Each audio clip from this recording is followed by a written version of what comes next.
चंद्रपूर शहरातील शक्तीनगर येथील सद्भावना भवन येथे राष्ट्रीय कोयला खदान मजदूर संघ यांच्या वतीने जागतिक महिला दिन मोठ्या उत्साहात साजरा करण्यात आला। या कार्यक्रमाला समाजातील विविध क्षेत्रातील मान्यवर, महिला कर्मचारी, क्रीडा क्षेत्रातील खेळाडू तसेच परिसरातील नागरिक उपस्थित होते। कार्यक्रमाच्या प्रारंभी उपस्थित मान्यवरांच्या हस्ते दीप प्रज्वलन करून कार्यक्रमाची सुरुवात करण्यात आली। त्यांनी आपल्या मार्गदर्शनपर भाषणातून महिलांच्या सक्षमीकरणाचे महत्त्व अधोरेखित केले। त्यांनी महिलांना हिंदू कोड बिल या कायद्याचे महत्त्व समजावून सांगितले।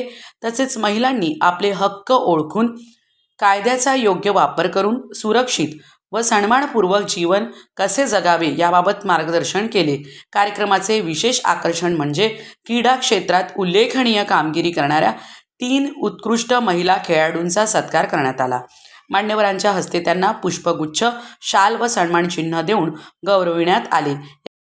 या कार्यक्रमाला सिया सिंग, अभिलाषा सिंग, इंटक नेते के सिंग, ॲडव्होकेट वैशाली टोंगे, ॲडव्होकेट कवाडे उपस्थित होते। लास्ट टाइम भी शायद देखा होगा, इस बार भी देखा होगा, एक पारिवारिक माहौल देने का, ताकि यहाँ पे कोई आप लोगों को हिचक ना लगे, आप लोगों को कोई तकलीफ ना हो, आप लोगों को अपनापन लगे। इसलिए मेरी माँ भी यहाँ रहती है और मेरी बेटी और मेरी नातिन भी आई है। ये उद्देश्य सिर्फ ये है कि भाई हम परिवार हैं, we are a family, union या पॉलिटिक्स के लिए नहीं। साथियों, 2 चीज तो है, वक्त बदला है, समय बदला है। आपण जागतिक महिला दिनाच्या कार्यक्रमाच्या निमित्ताने एकत्र आलो आणि अतिशय सुंदर संचालन करीत असताना त्यांनी आपल्याला सांगितलं आजच्या दिवसाचं महत्त्व काय आहे।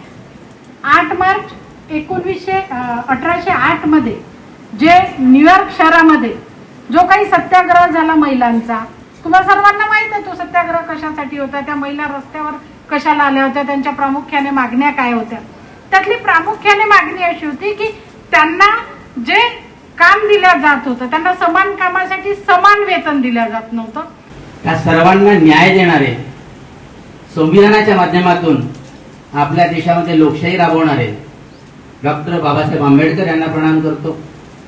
आणि या भारत देशामध्ये खरी लोकशाही रुजवण्याकरता ज्या महापुरुषांनी आणि स्त्रियांनी म्हणण्यापेक्षा ज्या माता आहेत त्यांनी काम केलेलं आहे त्या सर्वांना प्रणाम करतो।